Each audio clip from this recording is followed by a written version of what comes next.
se sirva tequila y cerveza, que me toque el norteño y la banda, que ninguna cara. Man, I don't know about you, Leo. This is one of my favorite songs, man. Have you heard it before, Leo? I can't hear you guys. Can you hear us now? Testing. Doug, can you hear me? Yeah, I got you. I got you. Okay. Leo, can you hear us? I can't hear you. Okay, you know what, Bobby, can you text him, just have him log in and log back out again? Maybe for whatever reason, we've been having these problems. Here we go. Let's see while he comes on, if you don't mind. Right. Yeah, or just have him check, because he can't hear what we're saying. Have him check his audio. Maybe he turned his audio off. Right. Make sure I got his audio's on my end. Okay, he just turned it off. Can you hear us now, Leo? Yeah, just have him log on and off, Bobby, if you don't mind. That'd be great. All right. Hey, guys, well, listen, this is, man, one of my favorite songs, I mean, Modo, and I think it's equivalent to that song by Frank Sinatra. Just log off and then log back on. I did Hold on a second.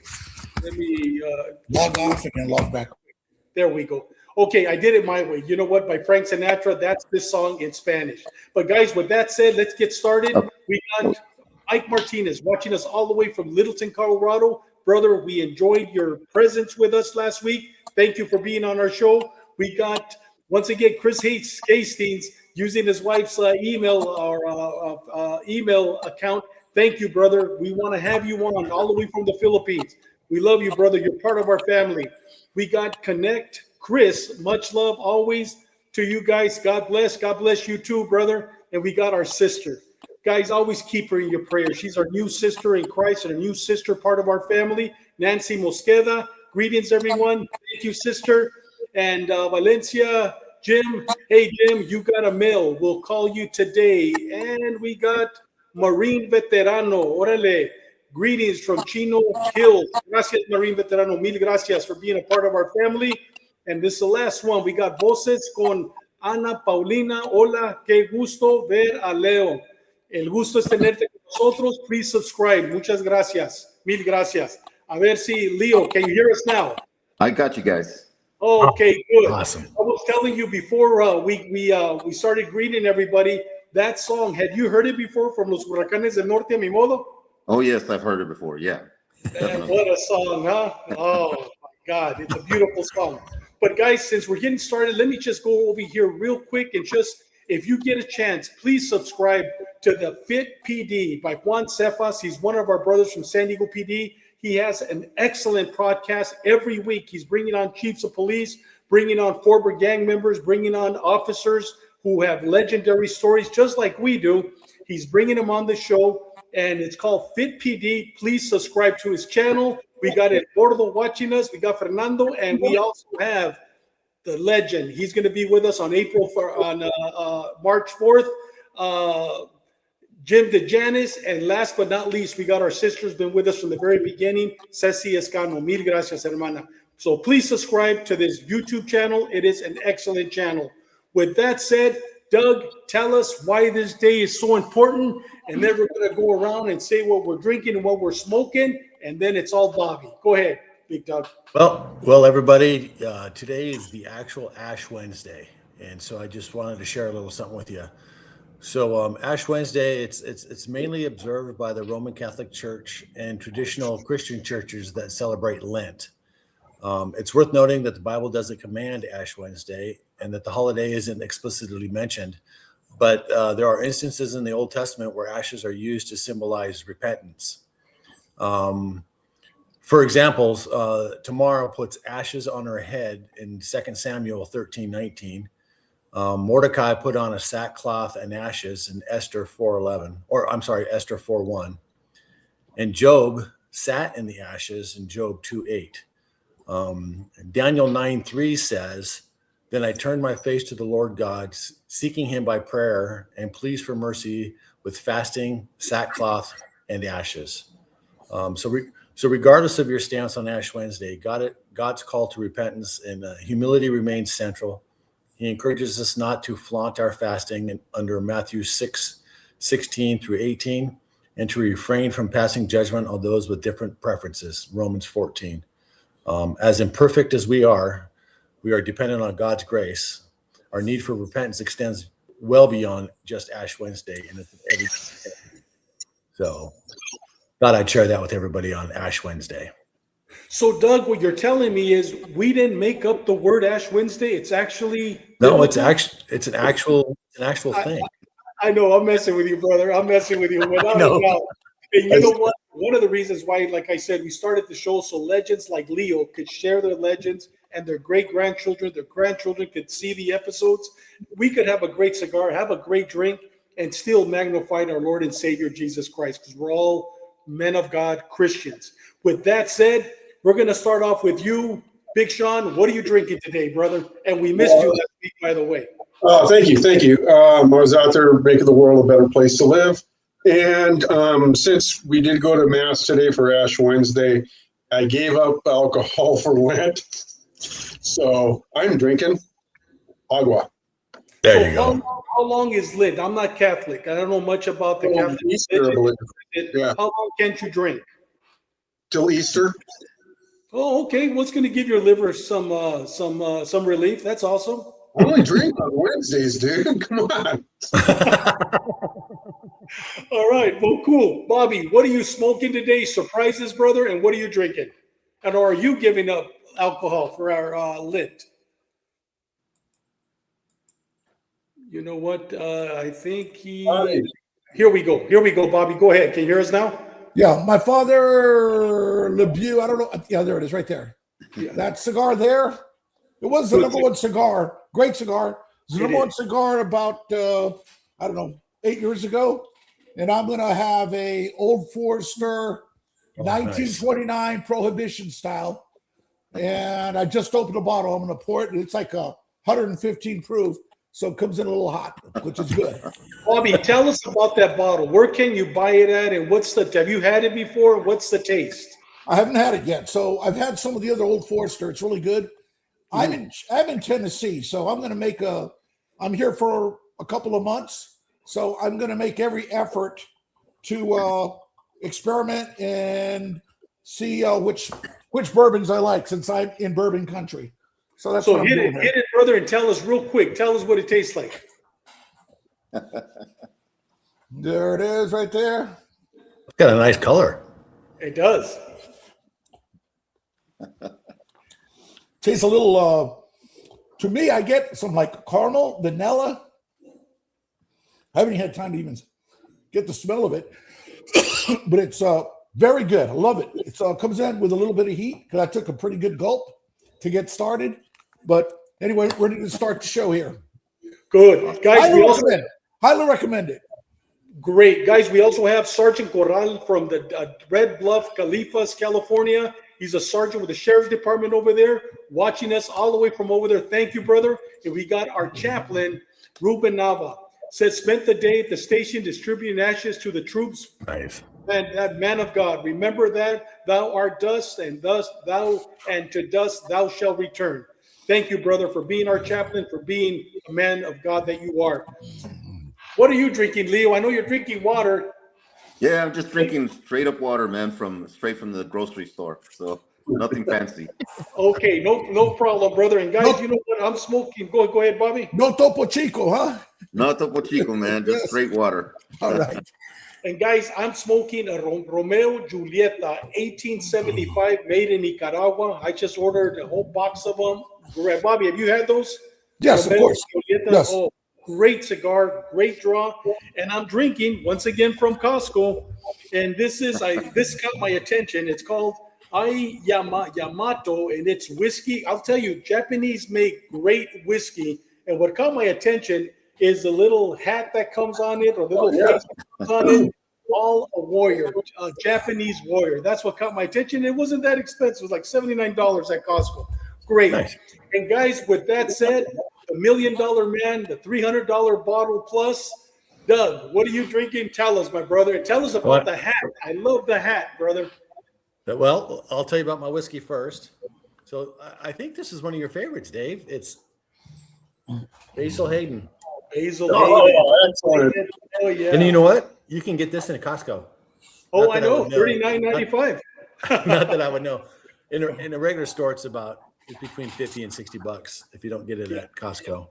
But it's really nice. I mean, it's got I get like a pepper at the beginning, and then it ends with like a brown sugar. It's kind of interesting. It's really good. Hey, Doug, have you ever had Basil Hayden Rye? That's what a good bottle too. And the other really good one is Basil Hayden Toast. Have you ever had a toast? I haven't had the toast, but I've had the rye. I like the rye. Right. Yeah. Oh, yeah. The toast is just as good. Excellent. So did you want to do the toast? Oh, yeah, the hat. Tell us about the hat. So the hat, this is a Scottish tartan, and this is it's an honorary tartan for U.S. law enforcement. So the deal with this is that, so the red lines that represents the ultimate sacrifice of officers that were killed in the line of duty. And then the royal blue represents police unity and the men and women who currently serve and or are retired. And then there's thin blue lines right here, which it represents like symbolizes the line between law enforcement and order and chaos, I guess is the best way to put it.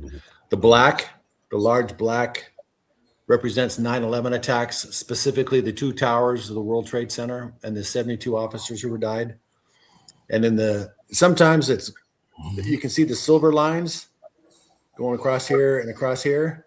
Yeah. They're either silver or gold, but that represents our badges that we wear. So this is an honorary tartan for U.S. law enforcement.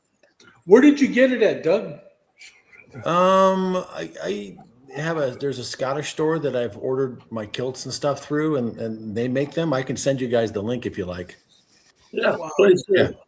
Yeah. That is awesome. Guys, with that said, Bobby, it's all yours, brother. We got our brother back again. It's all yours.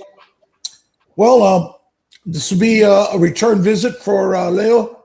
Probably 3-4 times. So this is my 4th time. 4th time. You're you're definitely family.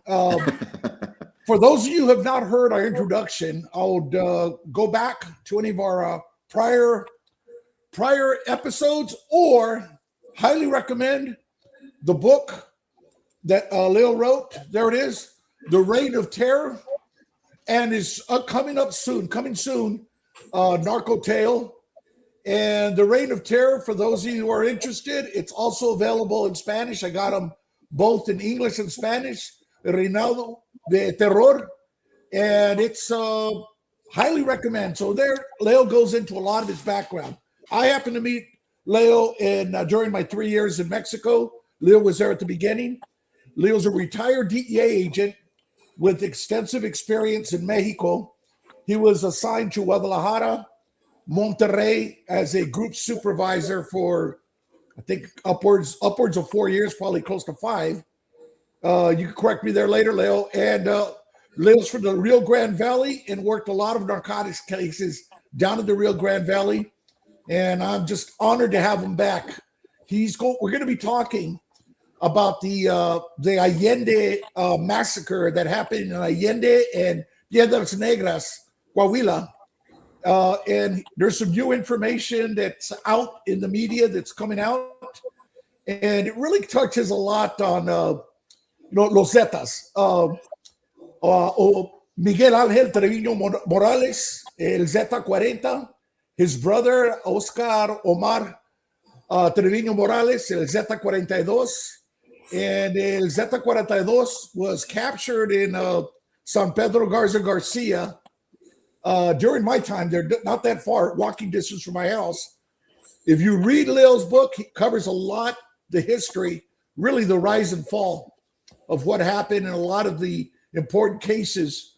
So with that said, I want to introduce Leo. And Leo, it's an honor to have you here. Excited to have you cover this new topics about this group of savages, salvajes. They were definitely savages, and it's yours. Welcome. Well, thanks a lot, guys. It's an honor to be back here with you guys. I'm always excited to come back. But before I go on, I can only hear Bobby and David. I can't hear anyone else. So if there's any questions, if one of you guys can direct it to me, and I'll answer the questions. Okay. Most definitely.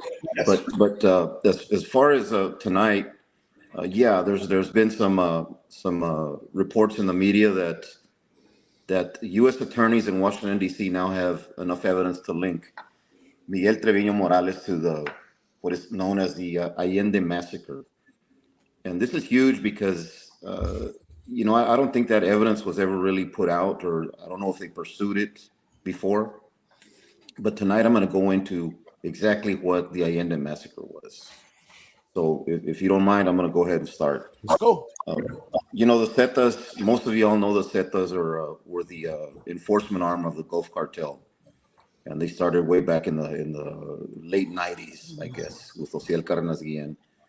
So after Ociel Cárdenas Guillén was arrested, these guys started rising in power, and they pretty much took over what was the Gulf Cartel, and they started operating on their own.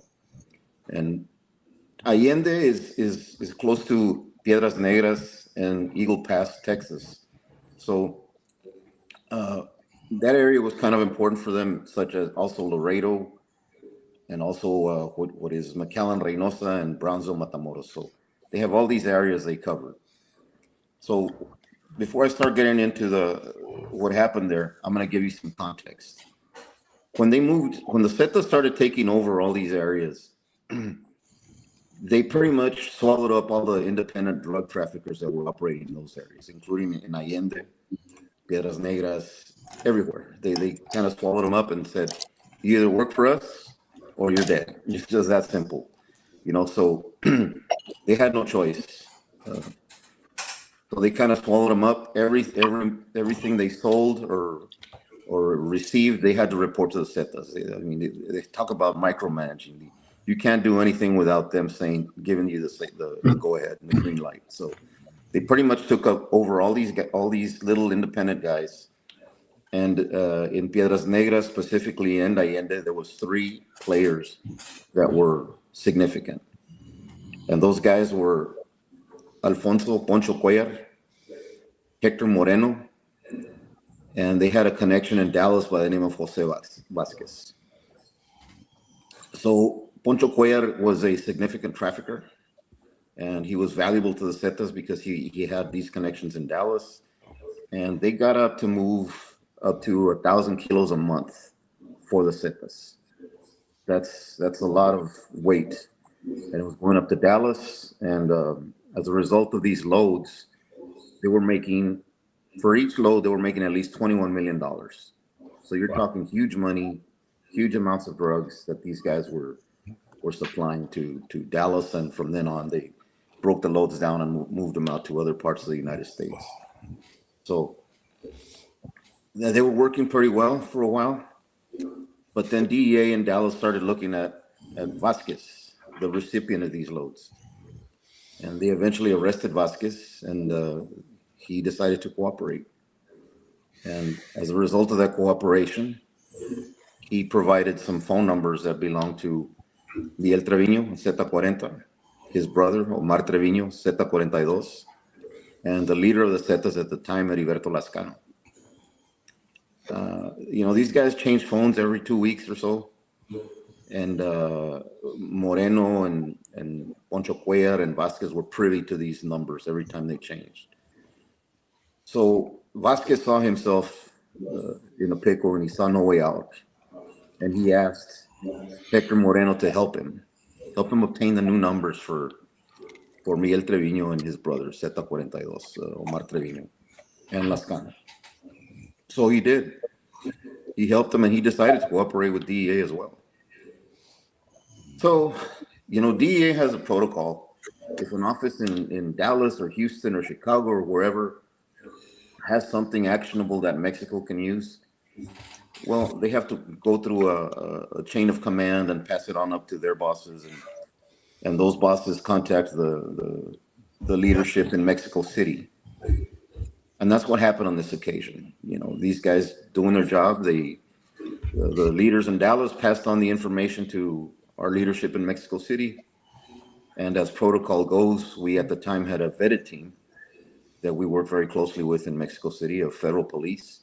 trained by DEA, vetted by us, and apparently those numbers were passed on to the vetted team. When the vetted team receives the number, the fact that they had them in their possession was leaked to Miguel Trevino Morales and his brother, and the ZETAS found out that these guys were cooperating. So needless to say, these guys were furious. They had apparently lost a big money load, and coupled with this, they were just completely furious. So Miguel Trevino made the decision to seek and find anyone associated with Poncho Cuellar and Hector Moreno in Allende and Piedras Negras. And I'm talking friends, neighbors, schoolmates, anyone that had any association with these guys was subject to being picked up. So I believe it was March 18th of 2011. They drove into, two separate teams drove into what is Allende and Piedras Negras. According to witness testimony, there's over 40 trucks in a convoy that went into these towns. And as a result, they started picking up anyone who was associated with Poncho Cuellar and Hector Moreno. Anyone. I'm talking elderly people. If they went into a neighbor's house and you happen to be there, you're going too. So they didn't discriminate. They took everyone, women, children, domestic workers, gardeners, whoever was associated in any way with any of these guys were picked up. And they were taken to these remote ranches outside of Allende and questioned at length, tortured, and all of them were killed in these ranches and later burned to death. So some of these people were never even found anymore. In total, it amounted to about 300 victims as a result of that massacre. And all because Trevino was on a revenge mission for Hector Moreno and Poncho Cuellar. So that in of itself is horrific and terrible. But what's even worse, in my opinion, is the cover-up. Because when I said earlier that these guys were making 20 million per load, well, part of that 20 million was used to pay off corrupt officials, policemen on the municipal, state, and federal level, including some military personnel. And it went as high as the governor of Coahuila, receiving payoffs. So all these people were getting their houses raided by these ZETAS in paramilitary uniform, and there were calls made to the police station and to the fire station and anyone they could call, and nobody came because these guys were paid off by the ZETAS, and they were just helping them actually. Actually, one of the female leaders of the municipal police escorted that convoy of 40 trucks into the town. So there was no place they could go, no place they could call for help. Nobody was coming. So, like I said, even the governor of the state of Coahuila was paid off by the ZETAS. Hey, Leo, I'm not familiar with Allende or Piedras Negras. How big is the population? Is it like Tijuana, or is it a little pueblito? How big is the population in these two towns? Yeah, it's nowhere near the population of Tijuana. No, it's a small town. I think at most the population is maybe, and I'm guessing it's maybe about 20,000, maybe less even. You know, it's a small town. You know, it's not a big town. It's not like Monterrey or Tijuana or Juarez even. It's a small town. Was there, I know they have a municipal police department. Was there any state police assigned to the city? And was there any military bases nearby these two towns, pueblitos? There's no state police assigned to the city, but they're in cities that are close by. They could have responded. Yeah. Because this raid, this operation by the ZETAS lasted an entire week. Wow. I mean, you know, if your response time is a week, I think you have a lot of work to do, man. So no, nobody responded because they were all paid off, and they were, of course, afraid. What are they going to do? You have all these people that are, you know, pretty much armed to the teeth, and what are you going to do, man? You know, so nobody responded, and I think that's part of the tragedy here. And for viewers that don't know, I mean, this went up to the highest levels. When you're talking about the governor receiving payoffs from these guys, and then covering it up, so that just let me back up a little bit. You know, as an agent, I was assigned to Monterrey when this happened, and I didn't hear about this incident until months and months later. And I'll tell you why. When this incident happened a month before, the ICE agents, Jaime Zapata and Victor Avila, were attacked in San Luis Potosí. And that was in February of 2011. The massacre occurred in March, which was a month later. So at the time, our priority was to find the people responsible for the death of Jaime Zapata. And not only the Monterrey office, the entire law enforcement community in Mexico, the priority was that. It was Jaime Zapata and the people responsible. And we didn't even know about Allende until much later. And I have a friend in the press, a journalist, who said even they didn't know until almost 6 months later. So that was the extent of the cover-up, that nobody knew. And of course, the victims couldn't talk. I mean, you know, so, and the people that actually survived were too scared to talk. So nobody knew until months and months after this incident. So how many people were killed? That sink in for we have a question from Doug. Go ahead, Bobby. Yeah, Doug asked how many people were killed. Leo mentioned around 300. It was 300 or 300. maybe even more. Maybe more, 300. Wow. Yeah. Right. So that's the extent of the massacre. And in a nutshell, that's what happened. And to hear that there's now solid evidence, and I think there's witness testimony. I really don't know what the evidence is, but if there's enough evidence to charge these guys, you know, the U.S. government is gonna take it to the extent of that they can. So we have a question from Cali Smoke 805. Welcome, brother. We haven't seen you before, but please subscribe and hit the like button, brother. He says, I remember hearing about this. Is there a book written about this? And yes, there's a whole chapter that you wrote on the reign of terror on the Zetas, right, Leo? Can you talk a little bit about that? Yeah, you know, I didn't write it. I didn't include it in my book because it's just too long. I wouldn't have. I mean, there has been a book written about it. One of my journalist friends wrote an entire book about it. So if he can write an entire book about that incident, there was no way I could fit it into one chapter. So I didn't include it in my book, you know, but there is a book. It's in Spanish, but it's very detailed. I highly recommend it. It's a book called La Masacre de Allende by Juan Alberto Cedillo, who is a longtime journalist from Mexico. So yes, there's a book written. I don't know if there's any in English, but this one is out there.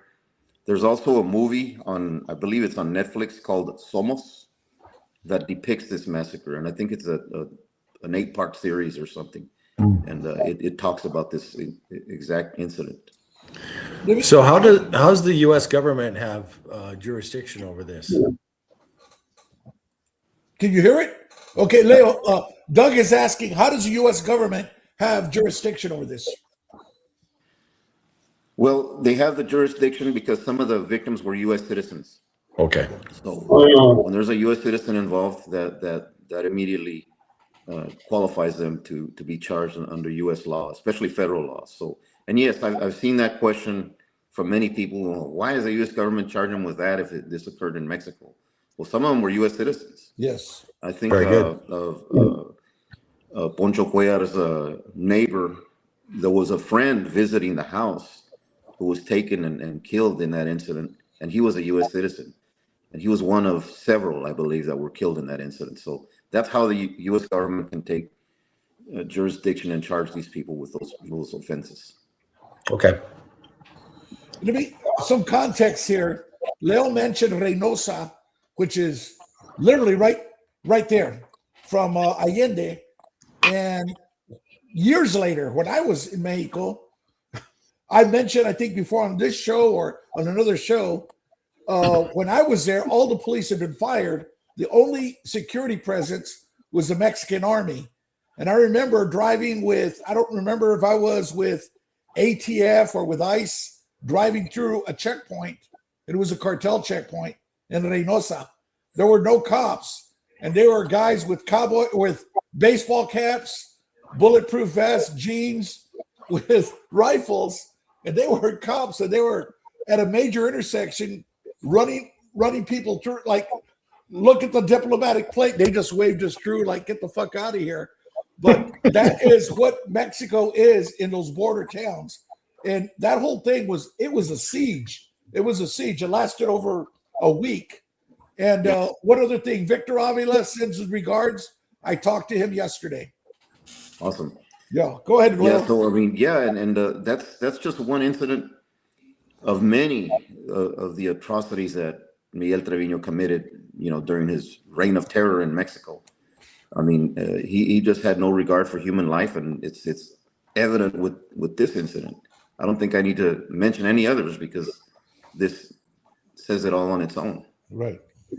Hey, Leo, a lot of these guys, I believe it was 28, 29, a year and a half ago, that were extradited unofficially to the United States. Trevino, with the Trevino brothers and a lot of other high-level cartel members were extradited, and I believe Caro Quintero was part of that too.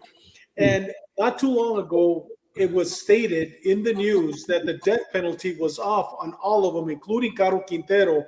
Now, with these additional charges of 300 plus murders in Allende and Piedras Negras, do you think that they're going to now once again look at the death penalty, federal death penalty, toward the Trevino brothers?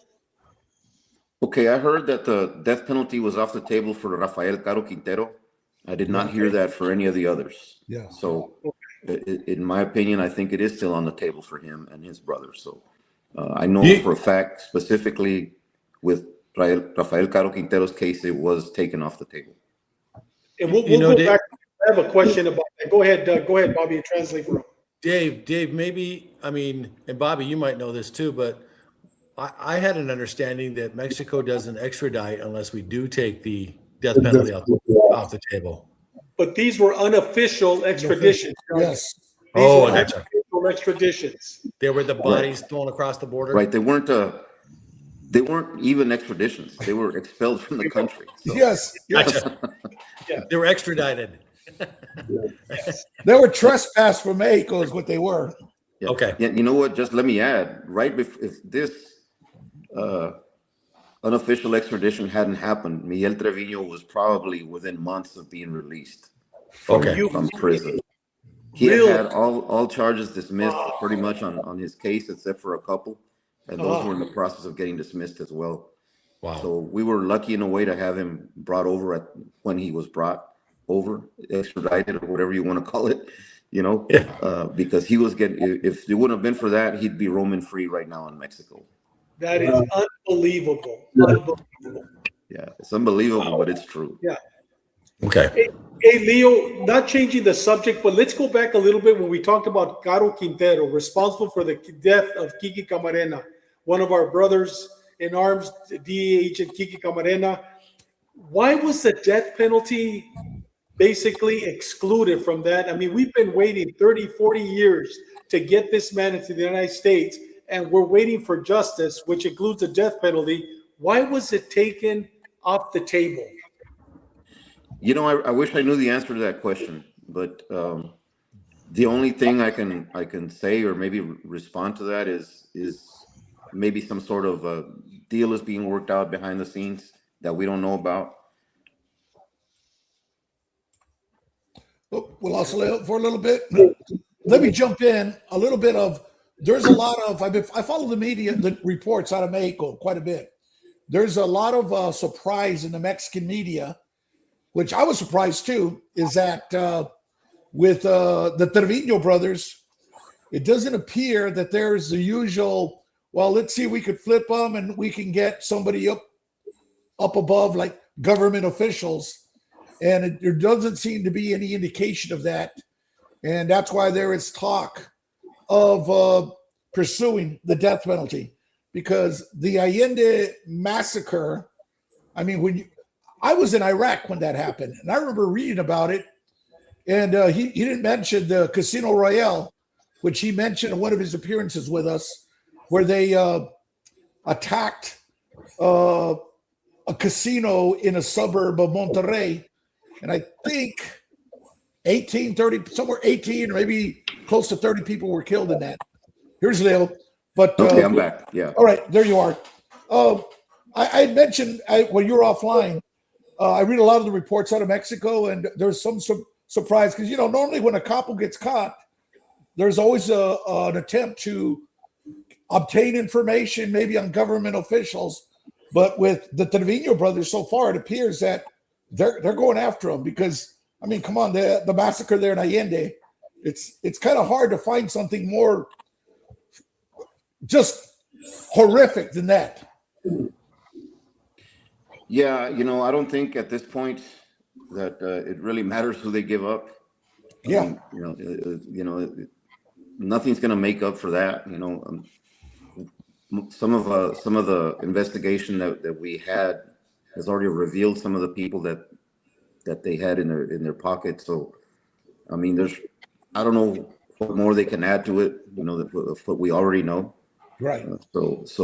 Yeah, I don't think it's going to matter much what they have to say. Hey, Leo, we have a question from one of our listeners, Big Joe 679. First of all, he's thanking you for years of service. You're a true hero. When you were active, did you ever come across any of the thugs involved in the massacre? And I'm going to take it one more step beyond this. Were any of the thugs, did you ever try to recruit them to be informants, and did they ever become informants during your years of service that were involved in the massacre? Every single person that we arrested, and they're outlined in my book, Reign of Terror, we definitely did try to recruit them, but they all told us to pound sand. Why? Because maybe they were just afraid of repercussions from Trevino, because at the end of the day, they still have their families out there, you know. So they all told us to pound sand, and we didn't get anything from them. It was pretty much zero. And we have another question from Cali Smoke 805. He must be smoking a great cigar. He has some great questions. What was the consequences for the Mexican political figures that helped cover this up? Did the U.S. government go after them? Was there any consequences on the political figures that tried to hide this? Good question, Cali. Yes, as far as I know, to date, I don't think there has been any. Wow. I don't think there has been any. So it's kind of disheartening. I think one of there's two brothers that were involved in Coahuila. The governor at the time was Humberto Moreira. And after he left office, his brother became governor. And I don't recall. I think the brother, Ruben, was charged with money laundering. And I don't know what's going on with that, if anything.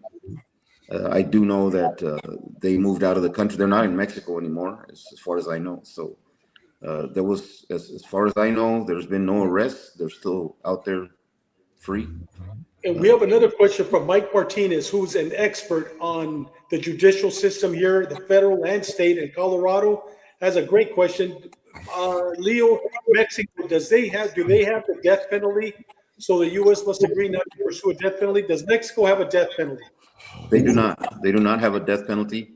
And sometimes in other extraditions in the past, they've agreed to extradite a certain individual or a certain defendant that we want on the condition that we take the death penalty off the board. So in Mexico, there is no death penalty. That's an inside joke for me there. It's kind of funny. Thanks for the question. On the death penalty, I like to joke is they don't have the death penalty, but sometimes people die suddenly during interrogations. Exactly. And also the punishment would have been, Leo's going to laugh at this, they probably weren't invited to the 4th of July celebration at the consulado, at the U.S. consulate, to take advantage of our open bar. Yeah, I bet that probably hurt him really bad more than anything else. Yeah. Hey, Bobby, we got a question with THXS9CQ for you, Bobby. That was the inside joke. So I said, thanks for saying that. Okay, That's okay. hilarious. All right. All right, thanks. Leo, anything else you want to hit on this? We still got plenty of time. No, what I'm saying is I'm glad to see that something is being done about this. I mean, Yeah. there's still families from some of these victims that are out there that want justice, and the current administration in Mexico is not even pursuing this case. So there's a lot of people in Mexico that are happy that the direction this case is taking. They're hoping to finally get some justice for their family members that were taken away unnecessarily. You know, I'm talking about innocent people. I'm talking about elderly people, children, like I said before, gardeners, domestic workers, you know, people. I heard even that a couple of the pets were killed on the spot, you know, so they went as far as taking horses and cattle, I mean, and taking them and just using them for themselves. So, I mean, that's the extent of how far these guys went. Hey, Leo, what year did this occur, Leo? What year? This was 2011. It was. So Calderon was still the president. Calderon was still the president, correct? Calderon was still the president, yes. And Who was the he governor? didn't pursue justice for these innocent Mexican patriots from Mexico. Nobody pursued any justice, any investigation into this. Well, as far as I know, no. Like I said, we didn't even know until several months later. And when somebody from the press, that's a pretty prestigious member of the press, says we didn't even know until 6 months later, that's pretty extensive cover up. I'm sure that the president knew, President Calderon knew at the time. Like I said, us as a law enforcement community as a whole in Mexico, we were focused on Jaime Zapata's killers, and as I said before, you know, DEA took a lot of criticism in the Mexican press, or even me personally. How come you guys didn't do anything about the massacre, or it's your fault that this happened because DEA leaked the information? Well, you know, DEA didn't give the information to our counterparts hoping that this is going to happen. You know, the DEA's objective was something else. Yeah. Whichever counterpart leaked this to the Trevino brothers and the ZETAS, that's the one that should be the fall guy for all this entire incident. Not the DEA, not anyone else in the U.S. government. The ZETAS took it upon themselves to go to these extremes, and whoever leaked the information, that's the real person that's responsible for all of this. Absolutely, absolutely. Hey, Leo, can you hear us? No, go ahead. Bobby will translate. Okay, translate. I'm speaking English. I can't hear that. I'll talk. I'll repeat the question. Pass it on. Hey, Yeah, so guys, I'm having problems hearing you. they rounded everybody up from this town, and you took them out to one ranchito or several ranchitos, and how far away from the town did they take them? He's asking. They rounded people up there in Allende. You can hear me, right? Yeah. Can you hear me, Leo? You know what, I Leo? can't hear you guys. I'm sorry. Log on and off. Log I'll on and come off. back on. All right. Yeah, he'll come. Hey, back maybe you guys. I can hear you. I can hear Okay. you now. Okay. Oh, you can hear me? Okay. All right. There it is. Okay. Go ahead with Sean's question. He was asked. Go ahead. Go ahead, David. I didn't hear it. Can you hear me, Leo? Leo, can you hear us? Go ahead. Does Leo hear me? I can hear you. Okay. Go Okay, ahead. wait to translate, Joe. Sean was asking, did they take everybody to one ranchito, or did they take them to multiples, and how far away were they from the town? Yeah, they took them to multiple ranches, and they kind of rounded them up inside this big barn where they shot them up, everyone. And after they were done with that, they pretty much burned the place down. But they were taken to several locations to do those things. Doug, can you read this next question from Sergeant Corral? Yeah, we got a question from one of our listeners that says, "Did you ever hear of the Sardos taking the community weapons just prior to the Zetas moving in into Sierra de Durango?" No, I did not hear that. Okay. No. You know, and I've got a two-part question for you on the investigation Sure. on the U.S. side. Sure. First, does the FBI do those investigations when it involves U.S. Citizens outside the country? Absolutely. That's pretty much their mandate, right? Do they have do they have a specific unit that does that, or is it just like anybody? Do you know? I really don't know. I think they do have a unit that does that specializes in those kinds of incidents. But to say for sure, I don't know. But No. yes, they do absolutely get involved in incidents like these. Now I'm going to make the stupid assumption, because you never want to assume anything. Right. I'm hoping that they included you guys that were working down there that had all the intel. I'm making that assumption. Did you ever have to work with the FBI down there with that kind of case? Always work with them because we there's certain things that we could do that the FBI couldn't. So Yeah. when they had a difficult case, absolutely, we're brothers, man. When we have the same objectives, and yeah, we called ourselves in Monterrey kind of like a task force, because we were all we had, man. We didn't have a big group of 16 agents, so it was, FBI and ATF and us and ICE, and we all grouped together to help each other out. This is a great question, Doug, from Asadi. Can you please ask him? I don't think you could hear me. You can hear you. We have another good question from one of our guys. It says, has there been any push to arm Mexican citizens like our Second Amendment? They'd be able to defend themselves better if there was. I mean, the gun laws down there are pretty strict, but I don't know if you've heard anything.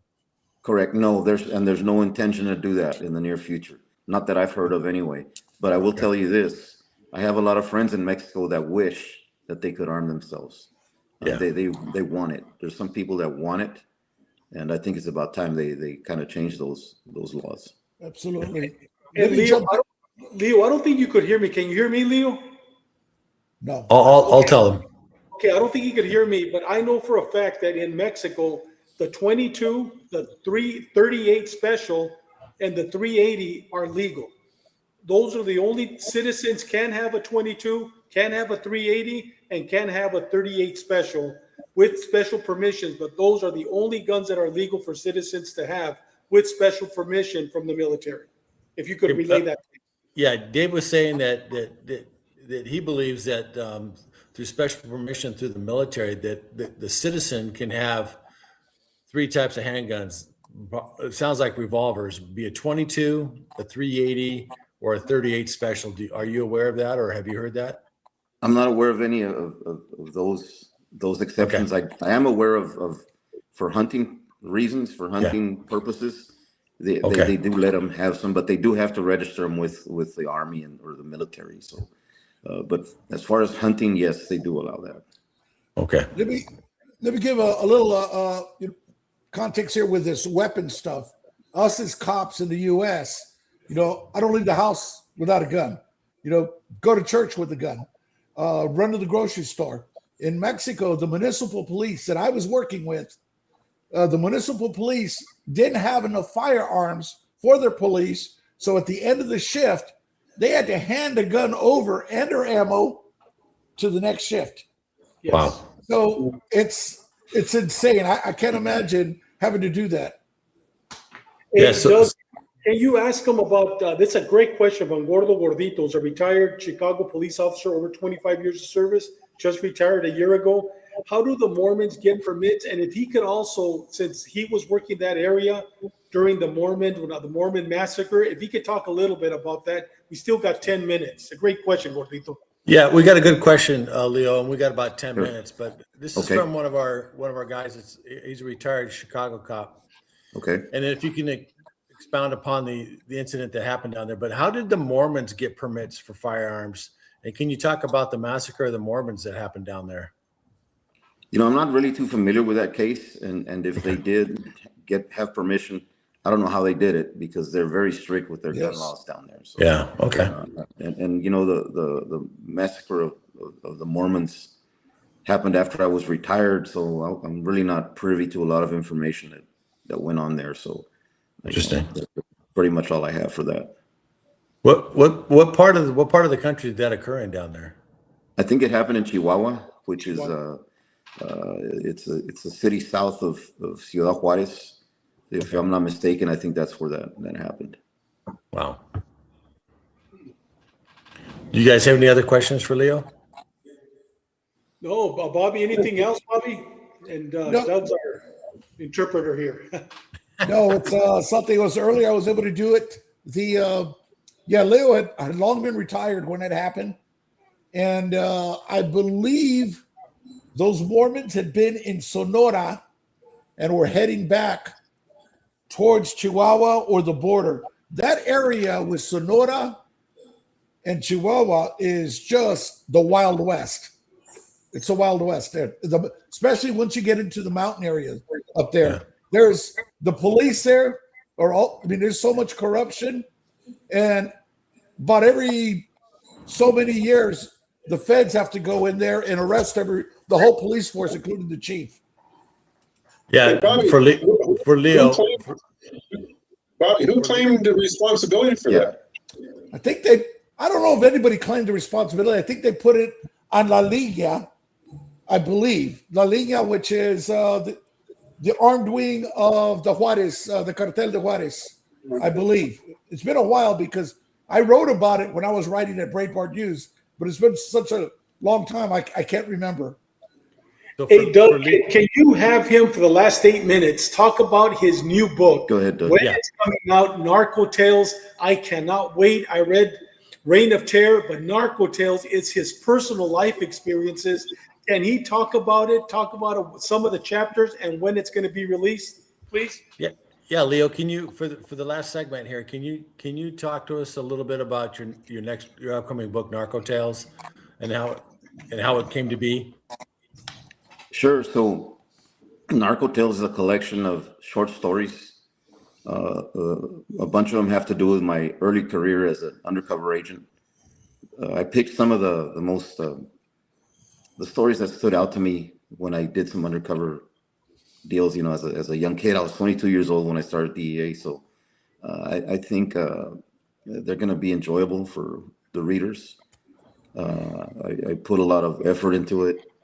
It's not just one of these good guy, bad guy things. It's more about the human perspective from both sides of the badge, from law enforcement side and from the side of the bad guy. So I think it's going to be enjoyable. I was able to use some more literary license with this. Reign of Terror was more factual. Yeah. I experimented a little bit with some fiction in these stories. So I used my background as an English major. So I think they're going to be enjoyable. I enjoyed writing it, and I really hope the readers enjoy it as well. When is it going to be released, Doug? When's it going to be released? I'm looking at the early part of next month, maybe the middle of March. So it's going to be out very soon, and as soon as it comes out, I'll make it available for everyone on my website, leosilvaauthor.com. Can he come on our show and push it? Yeah, can you come back when it does get released, and you can push the book? And absolutely, guys. Share I'll be back whenever you guys ask me, man. I'm always happy to be here. And we can talk about some of the stories that you got in there. And I'm going to assume that you've got some cop humor stories in there also, because you got to have There's that. definitely some of those in there. Yes. Okay, yes. good. I won't let the cat out of the bag right now, but there's no, some you funny don't ones. do that. We got to keep the Are suspense. we going to be able to purchase it on Amazon like we could purchase the Reign of Terror? Yeah, is it going to be on Amazon also, or is it just on your website? It will be on Amazon, and it will be on my website, and I think the publisher is going to make it available through other book sites as well. So, okay. Now, this is a selfish question on my part, and Sure. hopefully it helps you out. Is there a preferred site you would like us to purchase this book from? Well, not really. I mean, Okay. Amazon helps because I mean it just it increases my rankings in the books, right? And then people look at that. The more people buy, the higher ranked your book is. So that matters on some occasions, but to me it really doesn't matter. I kind of put it out there for people to enjoy and read and see what we go through and see through both lenses. The lens of the law enforcement guy and the bad guy. That's I'll awesome. tell you guys, I can't wait for his book. The Reign of Terror is one of the best books. And Bobby, I think you read one book in 24 hours. 24 hours. I think the Tales is going to be 12 hours for you, brother. You're going to break a record. Guys, with that said, Leo, please thank him on my behalf. But Bobby, you had something else, brother? Yeah, let Leo know that we could work on a sock puppet recreation of Leo's top stories for the hearing impaired. Yeah, Bobby wants to collaborate with you. He wants to do a sock puppet presentation of your favorite stories for the hearing impaired. For the rest of these guys. Hey, brother, I'll have to work on that, man. Hey, Leo, I want to thank you on behalf of everybody on the show for coming on again. It's always fun to have you on. You got some great stories, and I think the information you have is very relevant to today's society. And it's nice to hear that cases aren't necessarily forgotten, that they're still being worked. Someone's still working these things, and it's nice to hear. Yeah, that's awesome, man. I'm really happy about this development, and hopefully it'll be in favor of the victims, and their families. So exactly. It's always a pleasure, guys. Thanks. And we'll get a hold of you when the book is released, and we'll make arrangements for you to come back on, and we'll talk about some more stuff for you. Anytime, guys. I appreciate it. Thank you. Thank All you. right, Leo. We love you, brother. All right. Thanks, man. We'll see you. Man, Bobby, I love having Leo on the show. He is outstanding. Outstanding. You know, Go ahead, Bobby. he brought up Jaime Zapata and Victor Avila. They were ambushed on Highway 57 in San Luis Potosí in 2011 on the 16th. On the 16th, it was 15 years that Jaime Zapata, our brother, lost his life. And when I was working in Monterrey at the U.S. consulate, we had this really nice outdoor deck on the second floor. And his plaque is still out there because they were in the San Luis Potosí is in the consular district of Monterrey. And I reached out to Victor Avila, who now is working for the drug czar's office out of Washington, D.C., because I was going to have him come on, but because of his job, he's not able to make any statements as he's back in back in the job. But he just wanted to said to make a shout out to everybody. For those of you who don't know, Victor has been on our podcast at least 3 times, along with the Leo. I think he did a joint podcast with their brother Leo. Well, Bobby, you're in charge of May. We could bring them both back. Well, we're going to bring Leo back without a doubt. Right. When that book's released. Guys, with that said, let me just announce this real quick. Let me go ahead and put this up. The Great Land's going to be going dark for 2 weeks. But even though they're going dark for 2 weeks, we next week are not going to be having a show. I'm going to be in Sacramento attending a 1 week training, pretty, I guess, interesting training in Sacramento with Copline. But starting March 4th, and right now we have Crime Fighter right now messaging us straight from Thailand saying, outstanding episode. Thanks, Leo, for sharing your story. Well, Jim, we're going to be hearing your story on March 4th. I'm in charge of Ash Wednesday every month. We each have a month. I'm in charge of March 4th. The month of March. On March 4th, we got Jim DeJanis, the legend, Mr. Batman himself from Pelican Bay. He's going to be sharing. On March 11th, I got Johnny Gladson, who was on the Gray Line 2 weeks ago. Right now, I think he's over 5,000 viewers watching him. On March 17th, we got Warden Art Calderon, who I think was involved in 11 individuals that were sentenced to death there at San Quentin. This guy is just like us, guys. He's going to be with us He's a great man, a man of God, and also a man with legendary stories. And on March 24th, we're going to have Tommy Arzate, who's a legend in St. Quentin. He's going to be on the 10th and I believe the 17th on the Gray Line. And his last episode is going to be with us, enjoying a cigar. So, guys, the month of March for us on Ash Wednesday, it is going to be outstanding. So have your drink ready, whether it's coffee, whether it's water, or whether it's liquor or tequila. We are going to take you on an adventure coming the month of March. It's going to be outstanding. With that said, let me go ahead and take this off. Bobby, any last words, my brother? Well, like I said, let's not forget those brothers that made the ultimate sacrifice. Yes. You know, I was thinking about Jaime. You know, like I said, it was members of Los Zetas that ambushed them. Yes. And that was in 2011. And let's not forget all our brothers that made the ultimate sacrifice. And that's why we do the podcast, to remember them and not let their memory die. And thanks for joining us. And we'll see you on March 4th. Thanks for joining us. Big Doug, well, actually, we'll go with you last, Doug, because I can't wait to hear your weekly quote. Sean, give us some words of wisdom, brother. Hey, real quick, I just want to put a shout out to Mikey Gallivan. He's in the hospital getting some test results. Hopefully everything will turn out okay. You know, Chris Kilby just sent me a message saying that, you know, had a double lung transplant.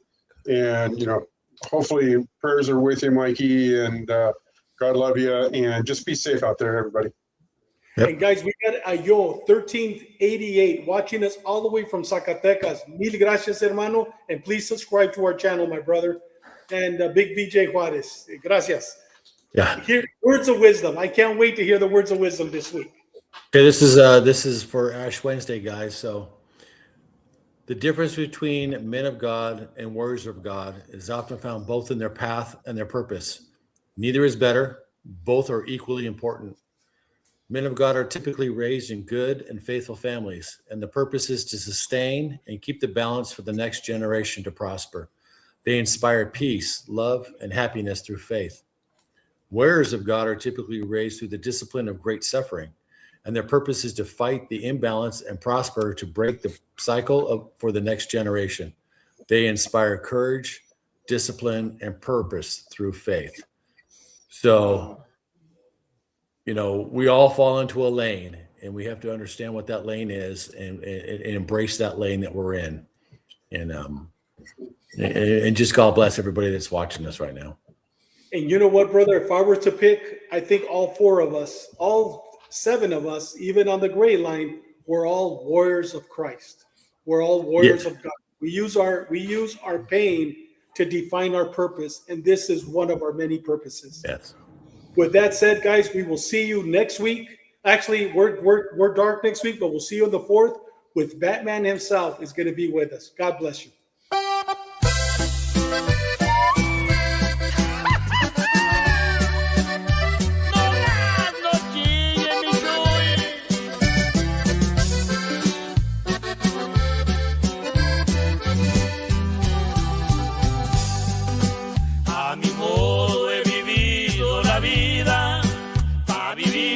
No hay método escrito, a mi modo he cometido errores, pero de ellos aprendí poquito.